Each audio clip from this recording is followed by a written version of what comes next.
On est en plein milieu d'une guerre. Une guerre qu'on ne voit pas, contre un ennemi invisible, mais qui est absolument partout autour de nous. C'est la bataille permanente contre le risque infectieux.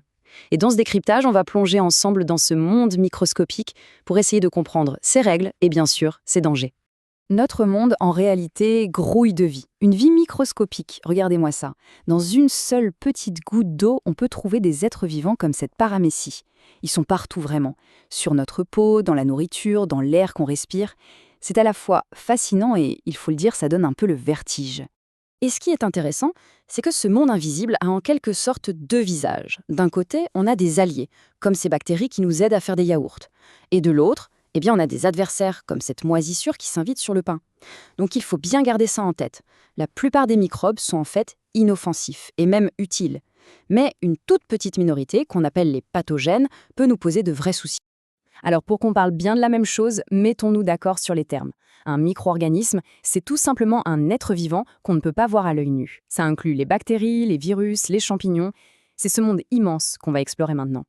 Et ça nous amène à la question centrale. Si on baigne littéralement dans un océan de microbes en permanence, comment ça se fait que certains seulement arrivent à nous rendre malades? C'est quoi leur plan d'attaque?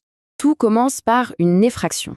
Pour nous faire du mal, un microbe pathogène doit d'abord et avant tout trouver un moyen d'entrer dans notre corps. C'est la toute première étape de son voyage, la contamination. Heureusement, notre corps n'est pas une porte ouverte. Il a des lignes de défense plutôt solides. La première, c'est la peau, une sorte de rempart externe quasi impénétrable. Et puis, il y a les muqueuses, vous savez, ces tissus un peu humides qui tapissent notre nez, notre bouche, nos intestins. C'est une autre barrière absolument essentielle. Et voilà, le mot-clé de cette première partie, la contamination. C'est ce moment très précis où le microbe réussit son coup, où il passe la barrière. Attention, ce n'est pas encore la maladie, c'est juste la première brèche dans notre armure, mais c'est une étape critique. Alors, comment ils font pour entrer? Il y a plusieurs portes. Ils peuvent passer par les voies respiratoires quand on respire, comme pour la méningite, par les voies digestives si on mange un aliment contaminé, c'est l'intoxication alimentaire. Une simple coupure, même petite, peut ouvrir la porte au tétanos, ou encore par les muqueuses génitales lors de rapports sexuels, ce qui cause les IST. Pour que ce soit bien clair, prenons un exemple que tout le monde connaît, au moins deux noms, le tétanos. La bactérie qui en est responsable s'appelle Clostridium tetani. On la trouve un peu partout dans la Terre. La contamination se fait typiquement quand on se blesse avec un objet souillé. Une fois qu'elle est à l'intérieur, la bactérie ne bouge pas beaucoup. Par contre, elle se met à produire une toxine surpuissante qui, elle, se diffuse dans le corps et s'attaque au système nerveux. C'est ça qui provoque les fameuses contractions musculaires. Le point intéressant ici, c'est qu'on a des moyens très simples d'agir pour l'éviter. D'abord, bien nettoyer la plaie pour virer la terre et les bactéries. Ensuite, utiliser un antiseptique pour éliminer ce qui reste. Et surtout, s'assurer d'être à jour dans sa vaccination qui prépare notre corps à combattre la toxine si jamais elle est produite. Ok, le microbe a réussi à passer la barrière, l'effraction a eu lieu. Maintenant, une nouvelle phase commence. Le microbe est à l'intérieur. Son seul objectif, se multiplier. On passe de la contamination à l'infection. On parle donc maintenant d'infection. Il faut imaginer que pour un microbe, notre corps, c'est le paradis. Il fait chaud, 37 degrés, il y a de la nourriture partout.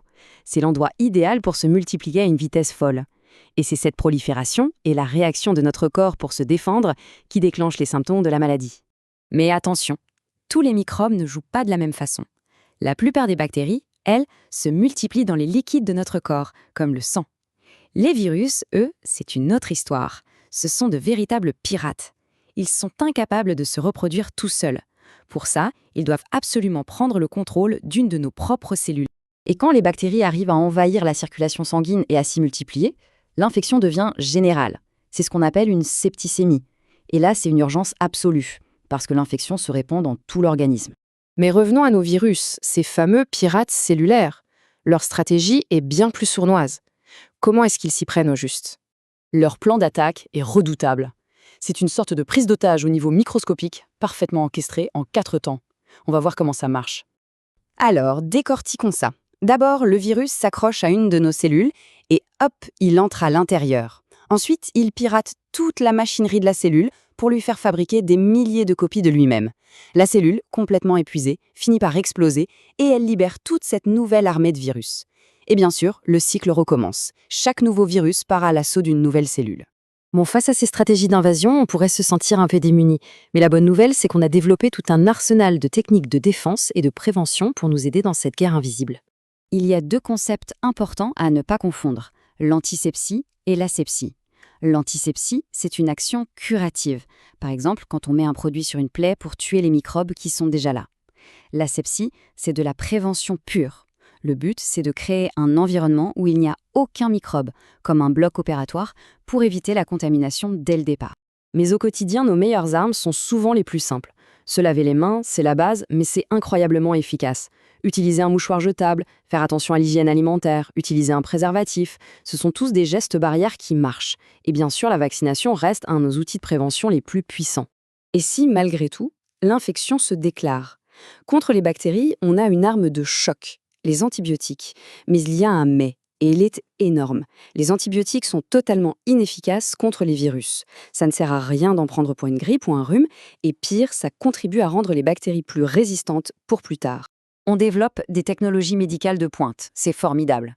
Mais face à des microbes qui, eux, évoluent constamment, la question se pose. Et si, dans cette guerre invisible, notre arme la plus durable, la plus fiable, était aussi la plus simple? Un geste qu'on connaît depuis toujours, se laver les mains avec du savon. C'est peut-être ça, au final, la vraie clé.